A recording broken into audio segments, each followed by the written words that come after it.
ನಮಸ್ತೆ ಎಲ್ಲರಿಗೂ. ನನ್ನ ಅಚ್ಚುಮೆಚ್ಚಿನ ಮತ್ತೊಂದು ಕತೆ ಹೃದಯ ಸಾಮ್ರಾಟ್. ಮೊದಲ ಅಧ್ಯಾಯ. Sir, he is no more. What? No! ಕುಳಿತವನು ದಡಕ್ಕನೆ ಎದ್ದು ನಿಂತು ಹೆಚ್ಚು ಕಮ್ಮಿ ಇಡೀ ಹಾಸ್ಪಿಟಲ್ಗೆ ಕೇಳಿಸುವಂತೆ ಕೂಗಿಬಿಟ್ಟ. ಡಾಕ್ಟರ್, ನನಗೆ ನಿಮ್ಮ ಪರಿಸ್ಥಿತಿ ಅರ್ಥ ಆಗುತ್ತೆ mister Vijay, but I am very sorry ನುಡಿದು ನಡೆದು ಬಿಟ್ಟರು ಕ್ಯಾಬಿನ್ಗೆ. ಅವನು ಚಿಕ್ಕವನಿದ್ದಾಗ ಅತ್ತಿದ್ದು ಬಿಟ್ಟರೆ ಹಿಂದೆ ಅವನು ಮೊದಲ ಬಾರಿ ಗೆಳೆಯನಿಗಾಗಿ ಕಣ್ಣೀರು ಮಿಡಿದಿದ್ದ. ಅವನ ಬಳಿ ನಡೆದವ, ಏನೋ ಮಾಡ್ಕೊಂಡೆ ಕ್ಷಮ್. ಅವನ ಮುಖ ಮುಟ್ಟೋಕೆ ಕೈ ನಡುಗ್ತಾ ಇತ್ತು ಅವನದು. ಯಾಕೋ ನಮ್ಮನ್ನೆಲ್ಲ ಬಿಟ್ಟೋದೆ ಕ್ಷಮ್, ಎದ್ದೇಳೋ, ಮಾತಾಡೋ ಕ್ಷಮ್, ಪ್ಲೀಸ್ ಕಣೋ, ಮಾತಾಡೋ ಕ್ಷಮ್. ಒಂದೇ ಸಮ ಜೋರಾಗಿ ಅಳುತ್ತಾ ಕಿರುಚಾಡುತ್ತಿದ್ದ. ಅವನ ಕಣ್ಣೀರು, ಬಾಯಲಿನ ಎಂಜಲು ಎಲ್ಲ ಒಂದೇ ಆಗಿತ್ತು. ಅವನ ಸ್ಥಿತಿ ನೀವೊಮ್ಮೆ ಊಹಿಸ್ಕೊಳ್ಳಿ. ಸ್ವಲ್ಪ ಸುಧಾರಿಸಿದವನು, ನಿನ್ನ ಈ ಸ್ಥಿತಿಗೆ ಕಾರಣರಾದವರನ್ನ ಖಂಡಿತ ನೆಮ್ಮದಿಯಾಗಿರಲು ಬಿಡೋದಿಲ್ಲ. ನರಕ ತೋರಿಸ್ಲಿಲ್ಲ ಅಂದ್ರೆ ನಾನು ನಿನ್ನ ಫ್ರೆಂಡ್ ವಿಜಯ್ನೇ ಅಲ್ಲ, ಅಕ್ಷರಶಃ ಕಿರುಚಿದ್ದ. ಅವನ ಕಣ್ಣುಗಳೇ ಹೇಳುತ್ತಿದ್ದವು ಅವನೆಷ್ಟು ನೊಂದಿದ್ದಾನೆಂದು. ಎಂದು ಯಾವುದೇ ವಿಷಯಕ್ಕೂ ಕುಗ್ಗದವನು ಇಂದು ರಾಕ್ಷಸನ ರೀತಿಯಲ್ಲಿ ಅರಚಾಡುತ್ತಿದ್ದ. ಆದ್ರೆ ನೀನು ನನ್ನ ಜೀವನದಲ್ಲಿ ಇಲ್ಲ ಅಂತ ಹೇಗೆ ಅಂದ್ಕೊಳ್ಳೋದು?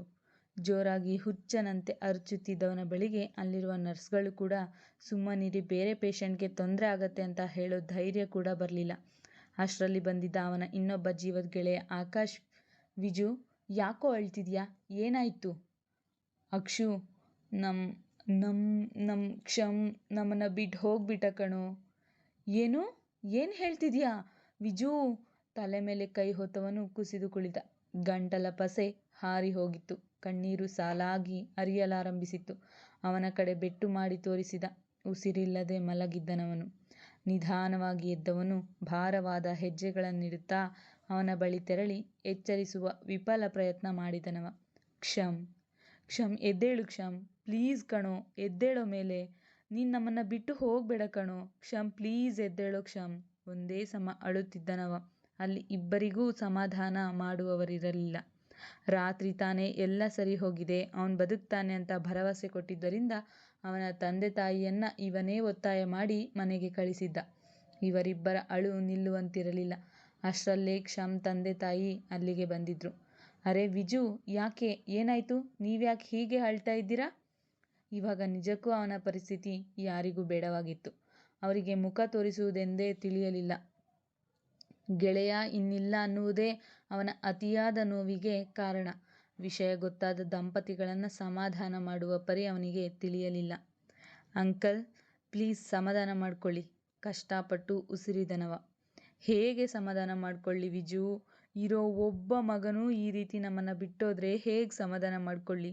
ಅವರಮ್ಮ ಅಂತೂ ಪ್ರಜ್ಞೆ ಇಲ್ಲದೆ ಮಲಗಿದ್ದರು. ಅವರನ್ನ ವಾರ್ಡ್ಗೆ ಸೇರಿಸಿ ಡ್ರಿಪ್ಸ್ ಹಾಕಿಸಿ ಬರುವಾಗ ಬಂತೊಂದು ಮೇಲಧಿಕಾರಿಗಳಿಂದ ಕರೆ. Hello sir. ರೀ ಮಿಸ್ಟರ್ ವಿಜಯ್, ಇದೇನ್ರಿ ನೀವು ಮಾಡೋ ಕೆಲಸ? ಅಲ್ಲಿ SVV ಕಾಲೇಜ್ನಲ್ಲಿ ಗಲಾಟೆ ನಡೀತಿದೆಯಂತೆ ಸ್ಟೂಡೆಂಟ್ಸ್ ಮಧ್ಯೆ, ಅದೇನಂತ ನೋಡಿ ಹೋಗಿ ಮೊದಲು. ಸಾರಿ ಸರ್, ನಾನು SP ಗೆ ಇನ್ಫಾರ್ಮ್ ಮಾಡ್ತೀನಿ. ನಾನಿವಾಗ ಹೋಗೋಕ್ಕೆ ಆಗೋಲ್ಲ. ಅದೆಲ್ಲ ನಮಗೆ ಗೊತ್ತಿಲ್ಲ, ನೀವೇ ಹೋಗ್ತಿದ್ದೀರಾ. ಹೊರಡಿ ಬೇಗ. ದವಡೆ ಬಿಗಿ ಮಾಡಿದವನು ಕರ್ತವ್ಯದ ಕರೆಗೆ ಹೋಗಲೇಬೇಕಿತ್ತು. ಆಕಾಶ್ಗೆ ವಿಷಯ ತಿಳಿಸಿ ನಾನು ಕೆಲಸ ಮುಗಿಸಿ ಡೈರೆಕ್ಟ್ ಮನೆಗೆ ಬರುವುದಾಗಿ ನುಡಿದವನು ಅಲ್ಲಿಂದ ಹೊರಟ. ಪೊಲೀಸ್ ಅಂದರೆ ಹೀಗೇನೆ, ಮನೆಯಲ್ಲಿ ಡೆಡ್ ಬಾಡಿ ಇದ್ರೂ ಕರ್ತವ್ಯ ಅವರನ್ನು ಕೈ ಬೀಸಿ ಕರೆಯುತ್ತೆ. ಸಮಯ ಬಂದರೆ ಹೋಗಲೇಬೇಕು. ತನ್ನ ಗೆಳೆಯನ ಸಾವಿನ ನೋವಿಗೋ ಅಥವಾ ಇಷ್ಟು ದಿನ ಅವನ ಕಾಟ ಸಹಿಸಿಕೊಂಡು ಕೂತಿದ್ದಕ್ಕೋ ಅವನ ತಾಳ್ಮೆ ಕೆಟ್ಟವನು ಮುಖ ಮೂತಿ ನೋಡದೆ ಎನ್ಕೌಂಟರಲ್ಲ ಕೊಲೆ ಮಾಡಿಸಿ ಬಂದಿದ್ದ.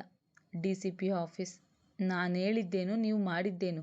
ಸತ್ತಿರೋದು ಯಾರು ಅಂತ ಗೊತ್ತಾ? ಸ್ವಲ್ಪನಾದರೂ ಕಾಮನ್ ಸೆನ್ಸ್ ಇದೆಯೇನ್ರಿ ನಿಮಗೆ? ಸರ್, ನಾನೇನು ಮಾಡಿಲ್ಲ. ಮಾಡಿದ್ದೆಲ್ಲ ಸತ್ತಿರುವವನ ಫ್ರೆಂಡ್ಸ್. ಇವನನ್ನೇ ದೂರ ಅಂತ ನೋಡ್ತಿದ್ರು. ಸರ್, ನಾನಿನ್ನು ಹೋಗಿ ಅಲ್ಲಿ ನಿಂತಿದ್ದು ಅಷ್ಟೇ. ಆದರೆ ಅಲ್ಲಿದ್ದ ಒಬ್ಬ ನಾನು ರಿವಾಲ್ವರ್ ಕಿತ್ಕೊಂಡು ಶೂಟ್ ಮಾಡಿಬಿಡೋದಾ? ನಾನು ತಡೆಯೋಕೆ ತುಂಬ ಪ್ರಯತ್ನ ಪಟ್ಟೆ ಸರ್, ಆದರೆ ಆಗಲೇ ಇಲ್ಲ. ಅವನ ಮಾತು ಕೂಡ ಖಡಕ್ ಆಗಿ ಸೀರಿಯಸ್ ಆಗೇ ಇತ್ತು. ಆದರೆ ಇವನ ಮಾತು ಕೇಳಿ ಅವಕ್ಕಾಗಿದ್ದಂತೂ ಪಕ್ಕದಲ್ಲಿದ್ದ PC. ಇವನನ್ನೇ ನೋಡುತ್ತಾ ನಿಂತಿದ್ದ. ಏನು ತಡೆಯೋ ಪ್ರಯತ್ನ ಮಾಡಿದ್ದೀರಾ ನೀವು? ಅವನು ಕಮಿಷನರ್ ಮಗ. ಅವ್ರಿಗೆ ನಾವು ಏನಂತ ಆನ್ಸರ್ ಮಾಡೋದು? ಅದು ಅಲ್ಲದೆ ಬುಲೆಟ್ ಪಾಸ್ ಆಗಿರೋದು ನಿಮ್ಮ ರಿವಾಲ್ವರ್ನಿಂದ. ನೀವೇ ಇದಕ್ಕೆ ಆನ್ಸರ್ ಮಾಡಬೇಕು. ಅರೆ ಕಮಿಷನರ್ ಸರ್ ಮಗ ಆದರೆ ನಾನೇನು ಮಾಡಲಿ, ಏನು ಹೋಗಿ ನಾನು ಶೂಟ್ ಮಾಡಿದೆ ಅನ್ನೋ ಹಾಗೆ ಆಡ್ತಿರಲ್ಲ. ಅವರವರೇ ಹೊಡೆದಾಡ್ಕೊಂಡು ಸತ್ತರೆ ಅದಕ್ಕೆ ನಾನೇನು ಮಾಡೋಕ್ಕಾಗಲ್ಲ. ಆ್ಯಂಡ್ ನಾನು ಮಾರ್ನಿಂಗ್ ಕೂಡ ಹೇಳಿದ್ದೆ ನಾನು ಹೋಗಲ್ಲ ಅಂತ, ಬಟ್ ನೀವೇ ಹೋಗಿ ಅಂದಿದ್ದು. ಆ್ಯಂಡ್ ಮೋರ್ ಓವರ್ ಡ್ಯೂಟಿ ಮೇಲಿರೋ ಆಫೀಸರ್ಗೆ ಕೂಡ ಶೂಟ್ ಮಾಡಿದ್ದಾರೆ ಅಂತ ಅವನ ಕೈ ತೋರಿಸಿ, ಅಲ್ಲಲ್ಲ ಅವ್ರ ಹತ್ರ ಇದ್ದ ಚಾಕುಯಿಂದ ನನ್ನ ಮೇಲೆ ಅಟ್ಯಾಕ್ ಮಾಡಿ ರಿವಾಲ್ವರ್ ಕಿತ್ಕೊಂಡ್ರು ಅಷ್ಟೇ. ಯಾಕೆ ಅಲ್ಲಿ ನೋಡಿ ನಮ್ಮ ಪಿ ಸಿಗೂ ಕೂಡ ಇಂಜುರಿ ಆಗಿದೆ ಅಲ್ವೇನ್ರಿ, ಬನ್ನಿ ಇಲ್ಲಿ ತೋರಿಸಿ ಇವರಿಗೆ. ಅವನನ್ನು ತಂದು ಮುಂದೆ ನಿಲ್ಲಿಸಿ, ನೀವು ಏನು ಬೇಕಾದರೂ ಡಿಸಿಷನ್ ತಗೋಬಹುದು, ಓಕೆನಾ ಸರ್, ನಾನಿನ್ನು ಬರ್ತೀನಿ, ನನಗೆ ಇಂಪಾರ್ಟೆಂಟ್ ಕೆಲಸ ಇದೆ. DCP: ಗೊತ್ತಿದ್ದು ಇವನನ್ನು ನಾನು ಕಳಿಸಿದ್ದು ಮೊದಲನೇ ತಪ್ಪು. ನಂತರ ಇವನು ಹೇಳೋವಾಗೆಲ್ಲ ಕುತ್ಕೊಂಡು ಕೇಳಿಸ್ಕೊಳ್ಳೋದು ಎರಡನೇ ತಪ್ಪು. ಇವಾಗ ಕಮಿಷನರ್ಗೆ ಏನಂತ ಆನ್ಸರ್ ಮಾಡೋದು? ಆದರೆ ಹೊರಗೆ ಬಂದ PC ಅಲ್ಲಿ ನಡೆದ ಗಲಾಟೆ ಮತ್ತೆ ನೆನಪಿಸಿಕೊಂಡ. ಕೋಪದಲ್ಲೇ ಜೀಪ್ ತೆಗೆದುಕೊಂಡು ಹೋದವನು ಕ್ಯಾಂಪಸ್ನಲ್ಲಿ ನಿಲ್ಲಿಸಿದ. ಅಲ್ಲಿ ದೊಡ್ಡ ಗಲಾಟೆಯೇ ನಡೆಯುತ್ತಿತ್ತು. ಮೊದಲು ಅಲ್ಲಿ ಅವರಿಬ್ಬರ ಮಧ್ಯೆಯೇ ಜಗಳ ಆಗ್ತಾ ಇದ್ರೂ ಕಮಿಷನರ್ ಮಗ ಮತ್ತು ಆ ಏರಿಯಾದ ಮೇಯರ್ ಮಗ ಇಬ್ಬರಿಗೂ ತಮ್ಮನ್ನು ಯಾರೂ ಏನು ಮಾಡೋಲ್ಲ ಅನ್ನೋ ಹಮ್ಮು. ಜೊತೆಗೆ ಅವರಿಬ್ಬರು ಮುಂಚೆ ಫ್ರೆಂಡ್ಸ್ ಆಗಿದ್ದವರು. ಕಾರಣಾಂತರಗಳಿಂದ ಇಬ್ಬರಲ್ಲೂ ದ್ವೇಷ ಮೂಡಿದ್ದು ಅದು ಅತಿರೇಕಕ್ಕೆ ಹೋಗಿ ಬರದೇ ಇದ್ದವರನ್ನು ಕೂಡ ತಮ್ಮ ಅಹಂಕಾರ ದುಡ್ಡಿನಿಂದ ಗುಂಪು ಕಟ್ಟಿ ಹೊಡೆದಾಡುತ್ತಿದ್ರು. ಇಂದು ಅದೇ ಮತ್ತೆ ರಿಪೀಟ್ ಆದಾಗ ಪೊಲೀಸ್ನವರಿಗೆ ಇನ್ಫಾರ್ಮ್ ಮಾಡಿದ್ರು ಪ್ರಿನ್ಸಿಪಾಲ್. ಇವನು ಹೋದವನೇ ಅಲ್ಲಿದ್ದ ಮೇಯರ್ ಮಗನನ್ನು ಹಿಡಿದು 4 ತದುಕಿದ್ದ ಕೋಪದಲ್ಲಿ.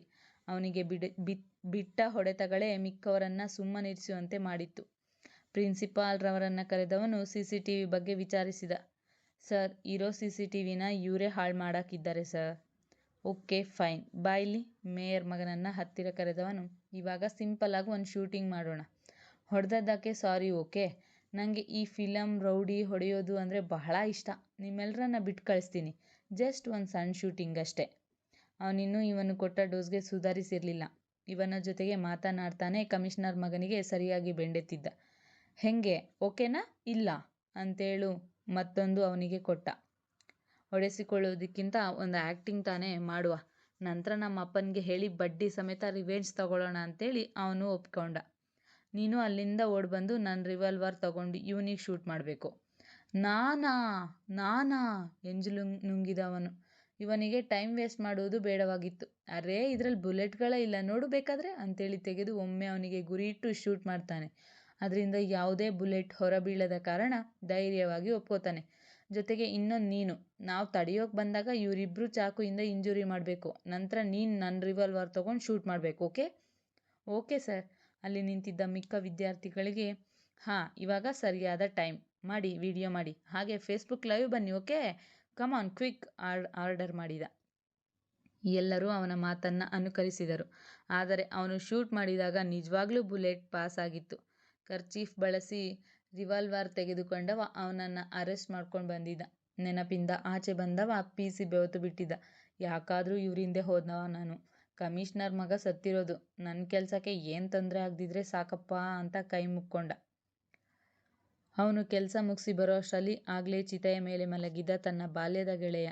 ಅವನನ್ನು ಹೋಗಿ ಅಪ್ಪಿಕೊಂಡು ಒಂದೇ ಸಮ ಮತ್ತೆ ಕಣ್ಣೀರು ಮಿಡಿದಿದ್ದ. ಜೊತೆಗೆ ಆಕಾಶ್ ಕೂಡ. ಮೂವರ ಸ್ನೇಹದ ಬಗ್ಗೆ ಅರಿವಿದ್ದವರು ಎಷ್ಟು ತಡೆಯಬಾರದೆಂದರೂ ಅವರು ತಾವು ಎಲ್ಲಿದ್ದೇವೆ ಎನ್ನುವುದನ್ನೂ ಮರೆತು ಅಳುತ್ತಲಿದ್ದರು. ಅವನನ್ನು ಸುಟ್ಟ ಬೆಂಕಿ ಹೇಗೆ ಧಗಧಗ ಒತ್ತಿ ಉರಿಯುತ್ತಿತ್ತೋ ಹಾಗೆ ಅಲ್ಲಿ ನಿಂತಿದ್ದವನ ಕಣ್ಣಲ್ಲಿ ಎದುರಿದ್ದ ಬೆಂಕಿಯ ಜೊತೆಗೆ ದ್ವೇಷ ಅನ್ನೋ ಬೆಂಕಿಯೂ ಒತ್ತಿ ಉರಿಯುತ್ತಿತ್ತು. ಹಾಗೂ ಎದುರು ಅವರೇನಾದರೂ ಇದ್ದಿದ್ರೆ, ಇವನಿಗೆ ಭಸ್ಮ ಮಾಡುವ ಶಕ್ತಿ ಇದ್ದಿದ್ರೆ ಅಲ್ಲೇ ಸುಟ್ಟು ಕರಕಲಾಗ್ತಿದ್ರೋ ಏನೋ. ಅವನಿನ್ನೂ ಅಲ್ಲೇ ಕುಸಿದು ಕುಳಿತಿದ್ದ. ಉರಿಯುತ್ತಿದ್ದ ಬೆಂಕಿ ಅವನ ಬೇಗುದಿ ಕಡಿಮೆ ಮಾಡಲು ಸಾಧ್ಯವೇ ಖಂಡಿತ ಇಲ್ಲ. ಇನ್ನೂ ಕಿಚ್ಚು ಹೆಚ್ಚುತ್ತಲೇ ಇತ್ತು. ಬೆಂಕಿ ಉರಿದು ಬೂದಿಯಾದಾಗ ಅದನ್ನು ಕೈನಲ್ಲಿ ಹಿಡಿದವನು, ನಿನ್ನ ಸಾವಿಗೆ ನಾನು ಪ್ರತೀಕಾರ ತೀರಿಸಿಕೊಳ್ಳದಿದ್ದರೆ ನಿನ್ನ ಗೆಳೆಯನೇ ಅಲ್ಲ. ನನ್ನ ಜೀವನದಲ್ಲಿ ಒಬ್ಬ ಒಳ್ಳೆ ಗೆಳೆಯನನ್ನು ನಾನು ಕಳೆದುಕೊಂಡೆ. ಅದಕ್ಕೆ ಕಾರಣೀಭೂತರಾದವರನ್ನು ನಾನೆಂದೂ ನೆಮ್ಮದಿಯಾಗಿಡಲು ಬಿಡುವುದಿಲ್ಲ. ನರಕ ಏನೆಂದು ಭೂಮಿಯ ಮೇಲೆ ತೋರಿಸುವೆ. ಇದು ನಿನ್ನ ಗೆಳೆಯ ಮಾಡುತ್ತಿರುವ ಶಪಥ. ಅಲ್ಲಿವರೆಗೂ ನಿನ್ನ ಅಸ್ಥಿ ಜಲದ ಪಾಲಾಗಲು ನಾನು ಬಿಡೋದಿಲ್ಲ. ಅವರ ಅಸ್ಥಿ ಜಲ ಸೇರಿದ ಮೇಲೆಯೇ ನಿನಗೆ ನಾನು ಮುಕ್ತಿ ದೊರಕಿಸಿ ಜಲ ಸೇರಿಸುವುದು. ಅವನ ಭುಜದ ಮೇಲೆ ಕೈ ಇತ್ತರೂ ವಿಜಯ್ ತಂದೆ. ಅಪ್ಪ ಎಂದವನು ಅವರನ್ನು ಅಪ್ಪಿಕೊಂಡು ಮನಸಾರೆ ಹತ್ತು ಬಿಟ್ಟ. ಮನುಷ್ಯನಿಗೆ ಅತಿಯಾದ ಒಳ್ಳೆ ಸ್ನೇಹಿತರು ಸಿಗುವುದು ಕಷ್ಟ. ಆ ರೀತಿಯಲ್ಲಿ ಸಿಕ್ಕರೂ ಹೀಗೆ ನಡುವೆ ಬಿಟ್ಟೋದಾಗ ಆಗೋ ನೋವಿದೆಯಲ್ಲ, ಅದನ್ನು ಊಹಿಸಲು ಸಾಧ್ಯವಿಲ್ಲ. ನಾವು ನಮ್ಮ ಫ್ರೆಂಡ್ಸ್ ಬೇರೆಯವರ ಜೊತೆಗೆ ಫ್ರೆಂಡ್ಶಿಪ್ ಅಥವಾ ಸ್ವಲ್ಪ ಕ್ಲೋಸ್ ಆಗಿ ಮಾತಾಡಿದ್ರೇ ಜಲಸ್ ಫೀಲ್ ಆಗ್ತೀವಿ. ಇನ್ನು ಅವರು ನಮ್ಮನ್ನು ಬಿಟ್ಟೋದ್ರೆ ಹೇಗಿರುತ್ತೆ? ಊಟ ಮಾಡುತ್ತಿದ್ದವಳ ನೆತ್ತಿಗೆ ಹತ್ತಿತ್ತು ಅನ್ನ. ನಿಧಾನ ಮಗಳೇ, ಯಾಕಿಷ್ಟು ಅರ್ಜೆಂಟ್? ಆರಾಮಾಗಿ ಊಟ ಮಾಡು. ಹಾಂ ಅಪ್ಪ. ಅಪ್ಪ, ಅಣ್ಣ ಎಲ್ಲಿ? ಇನ್ನೂ ಬಂದಿಲ್ವಾ? ಇಲ್ಲಮ್ಮ, ಅವನೆಲ್ಲಿ ಸಮಯಕ್ಕೆ ಸರಿಯಾಗಿ ಬರ್ತಾನೆ. ನೀನು ಆಫೀಸ್ ನೋಡ್ಕೊ ಅಂದರೆ ಇಲ್ಲಪ್ಪ, ನಾನು ಬೇರೆ ಆಫೀಸ್ನಲ್ಲಿ ಕೆಲಸ ಮಾಡಿ ನಂತರ ಬರ್ತೀನಿ ಅಂತ 2 ವರ್ಷದಿಂದ ಕಾಗೆ ಹಾರಿಸ್ತಿದ್ಯಾ. ಇಷ್ಟೊಂದು ಕೋಟಿ ಕೋಟಿ ಆಸ್ತಿಗೆ ವಾರಸುದಾರಳು ನೀನಾದರೆ ಯಾಕೆ ಪುಟ್ಟ ಬೇರೆಯವ್ರ ಮುಂದೆ ಸಂಬಳಕ್ಕೆ ನಿಲ್ತೀಯ? ನಿಮ್ಮ ಅಣ್ಣ ಎಲ್ಲವೂ ಚೆನ್ನಾಗಿತ್ತು, ಆದರೆ ಅವನಿಗೆ ಏನಾಯ್ತೋ ನಾನು ಕಾಣೆ. ಮನೆಯಲ್ಲಿ ನಮ್ಮ ಜೊತೆಗೆ ಮಾತಾಡೋದಿರಲಿ, ಮನೆಗೆ ಬರೋದೇ ಕಡಿಮೆ. ಇಬ್ಬರು ಮಕ್ಕಳು ಮಾತು ಕೇಳೋಲ್ಲ, ಬೇಸರ ವ್ಯಕ್ತಪಡಿಸಿದರು ರಾಜಾರಾಮ್. ಊಟ ಮಾಡುತ್ತಿದ್ದವಳು, ಅಪ್ಪ, ನನಗೆ ಏನೋ ಕಡಿಮೆ ಆಗಿದೆ ಅಂತ ನಾನು ಹೋಗ್ತಿಲ್ಲಪ್ಪ. ನನಗೆ ಈ ಐಷಾರಾಮಿ ಜೀವನ ಬೇಡ. ಸಾಕು ನನಗೆ ಸಾಧಾರಣವಾಗಿರೋದು. ಹಾಗೆ ನನಗೆ ಬರೋ 1,35,000 ಹೆಚ್ಚಾಗತ್ತಪ್ಪ. ಅಷ್ಟೊಂದು ನಾನೇನು ಮಾಡಲಿ ಹೇಳಿ? ಇನ್ನೂ ನಮ್ಮ ಕಂಪನಿಗೆ ಬಂದರೆ ಗೊತ್ತಿಲ್ಲ ನಾನು ಅದನ್ನೆಲ್ಲ ಹೇಗೆ ನಿಭಾಯಿಸ್ತೀನಿ ಅಂತ. ನನ್ನ ಕೈನಲ್ಲಿ ಅದೆಲ್ಲ ಆಗಲ್ಲ. ಸೊ ನಾನು ಫ್ರೀಯಾಗಿ ಇರೋಕ್ಕೆ ಇಷ್ಟಪಡ್ತೀನಿ. ವರ್ಕ್, ಮನೆ, ಅಪ್ಪ, ಅಣ್ಣ, ಕ್ಷಿತಿಜ್, ಇಷ್ಟೇ ನನ್ನ ಪ್ರಪಂಚ. ನಾನು ಆಫೀಸ್ಗೆ ಹೋದರೆ ಅಣ್ಣ ನನ್ನ ತಲೆ ಮೇಲೆ ಜವಾಬ್ದಾರಿ ಹೊರಿಸಿಬಿಡ್ತಾನೆ. ನಂತರ ಅವನೇ ನನ್ನ ಬೈತಾನೆ. ಎಲ್ಲ ನಿಂದೆ, ಇನ್ನೇನು ಮತ್ತೆ ಹಾಗೆ ಹೀಗೆ ಅಂತ. ಬೇಡಪ್ಪ, ನನಗೆ ಯಾವುದು ಬೇಡ. ಸಾಕು, ನಾನು ಇವಾಗ ಸಂತೋಷವಾಗಿದ್ದೀನಿ. ಹೀಗೆ ಇದ್ದರೆ ಸಾಕು. ತಗೋಪ್ಪ ಟ್ಯಾಬ್ಲೆಟ್. ಓಕೆಪ್ಪ, ನಾನು ಮಲ್ಕೋತೀನಿ. ಗುಡ್ ನೈಟ್ ಅಂದವಳು ತುಂಬ ನೆಮ್ಮದಿಯ ನಿದ್ರೆ ಮಾಡಿದಳು. ಹಿಂದೆ ಅಥವಾ ಇನ್ನು ಕೆಲವೇ ದಿನ ಅಷ್ಟೇ ಅವಳ ನೆಮ್ಮದಿಯ ನಿದ್ರೆ. ಇನ್ನು ಕೆಲವೇ ಗಂಟೆಗಳಲ್ಲಿ ಅವಳನ್ನು ಒಂದಲ್ಲ ಒಂದು ರೀತಿಯಲ್ಲಿ ಕಾಡಲು ಬರ್ತಿದ್ದಾನೆ. ಕೆಲಸ, ಮನೆ, ಅಪ್ಪ, ಅಣ್ಣ, ಫ್ರೆಂಡ್ಸ್, ಇಷ್ಟೇ ಪ್ರಪಂಚ ಅಂತ ಹಾಯಾಗಿ ಜೀವಿಸ್ತಾ ಇರೋ ಈ ಪುಟ್ಟ ಪೋರಿಗೆ ಬರುವ ಸಂಕಟಗಳಾದರೂ ಏನು? ಬೆಳಿಗ್ಗೆ ಎದ್ದವನೇ ತನ್ನ ನಿತ್ಯ ಕರ್ಮಗಳನ್ನು ಮುಗಿಸಿ ಡ್ಯೂಟಿಗೆ ಹೋಗಲು ತಯಾರಾಗುತ್ತಿದ್ದವನ ಬಳಿ ಬಂದರು ಅವನ ತಂದೆ. ಮಗು, ನಾನು ಇವತ್ತು ಊರಿಗೆ ಹೋಗ್ತಾ ಇದ್ದೀನಿ. ಆದರೆ ಕ್ಷಮ್ ಸಾವಿಗೆ ನ್ಯಾಯ ಒದಗಿಸೋ ಜವಾಬ್ದಾರಿ ನಿಂದೆ. ಅವರ ತಂದೆ ತಾಯಿನ ನೋಡೋಕ್ಕಾಗ್ತಿಲ್ಲ ಕಣೋ. ಖಂಡಿತ ಅಪ್ಪ, ನನ್ನ ಮುಂದಿನ ಗುರಿನೇ ಅದು. ಅವರ ಕಾಲಿಗೆ ಬಿದ್ದು ಆಶೀರ್ವಾದ ಪಡೆದು ತನ್ನ ಕರ್ತವ್ಯಕ್ಕೆ ತೆರಳಿದ. ಮಧ್ಯ ದಾರಿಯಲ್ಲೇ ಅವನಿಗೆ ಕಮಿಷನರ್ ಕಡೆಯಿಂದ ಬಂದಿತ್ತೊಂದು ಕಾಲ್. ಗಾಡಿ ಕಮಿಷನರ್ ಆಫೀಸ್ ಕಡೆ ತಿರುಗಿತು. ಅಲ್ಲಿಗೆ ಬಂದವನ ಕೈನಲ್ಲಿ DCPಯವರು ಒಂದು ಲೆಟರ್ ಕೊಟ್ಟರು. ನೋಡಿದವನಿಗೆ ಕೋಪ ಉಕ್ಕಿ ಬಂದಿತ್ತು. ಸರ್, ನಾನು ಹೇಳ್ದೆ ಅಲ್ವಾ, ನಾನು ಎನ್ಕೌಂಟರ್ ಮಾಡಿಲ್ಲ. ನಿಮಗೆ ಬೇಕಾದ ಪ್ರೂಫ್ ಎಲ್ಲ ಕಾಲೇಜ್ ಸ್ಟೂಡೆಂಟ್ಸ್ ಕೊಡ್ತಾರೆ. ಅವರೇ ನಮ್ಮನ್ನು ಅಟ್ಯಾಕ್ ಮಾಡಿದರು ಅಂತ ಹೇಳಲಿಲ್ವಾ? ಮತ್ತೇನಕ್ಕೆ ನನಗೆ CBI ಆಗಿ ಜಾಯಿನ್ ಆಗೋಕ್ಕೆ ಹೇಳ್ತಿದ್ದೀರಾ? ಯಾಕಂದರೆ ಮತ್ತೆ ನೀನು ACP ಆಗೇ ಇದ್ದು ಇನ್ನೊಂದಷ್ಟು ಜನರ ಪ್ರಾಣ ತೆಗೆದೇ ಇರಲಿ ಅಂತ. What you mean sir? ನಾನೇನು ಎಲ್ಲರ ಪ್ರಾಣದ ಜೊತೆಗೆ ಆಟ ಆಡ್ತಿದ್ದೀನಾ?